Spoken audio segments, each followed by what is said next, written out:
She wasn't even supposed to be on the firing line.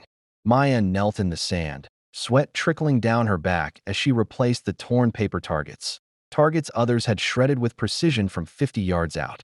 Her boots were dusty, her sleeves rolled, and her name patch sun-faded from years in the desert sun. Most of the men around her didn't know her story, and those who did pretended they didn't. To them, she was the range girl, the one who fetched water, reset targets, and kept out of the way, until a Navy SEAL paused mid-step, lowered his rifle, and handed it to her. Every head turned. The silence cracked like dry wood in fire. She stood slowly, uncertain, not because she couldn't handle the weapon, but because accepting it would shatter the unspoken rules of the range. Women didn't shoot here. Not her, anyway. Her hands, calloused and sunburnt, wrapped around the cold steel like it remembered her. Because it did.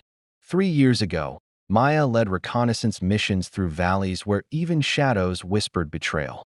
She walked point. She called air support. She held a dying teammate in her arms and whispered his last words to his mother by satellite phone. Her discharge was quiet. Her medals were folded into a drawer. Her uniform, packed away the day the tremors in her hands made holding a coffee cup harder than holding a gun.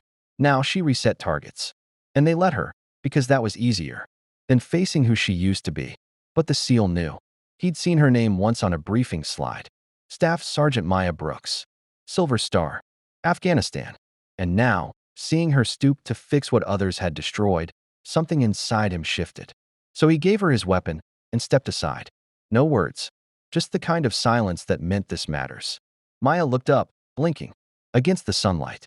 The men stared. Some smirked. One even chuckled. She didn't speak. She didn't have to. She adjusted the strap, settled her stance, and locked in her breathing like muscle memory had never left. Her cheek brushed the stock. Her heartbeat slowed. In the distance, the cardboard target fluttered in the heat. 3 shots. 3 holes, center mass. Then one more. Right through the bullseye. The chuckling stopped. No cheers. No claps. Just stunned quiet. Like the air itself had forgotten how to move. She lowered the rifle, placed it gently on the bench, and walked back to the shadows by the water cooler. No pride in her steps. No smirk on her lips. Only calm. Only silence.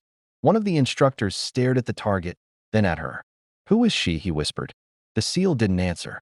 He just looked downrange. Some names echo louder in silence. Then in speech. Maya didn't ask for recognition. She never had. Her strength wasn't in medals. It was in what she carried and never put down.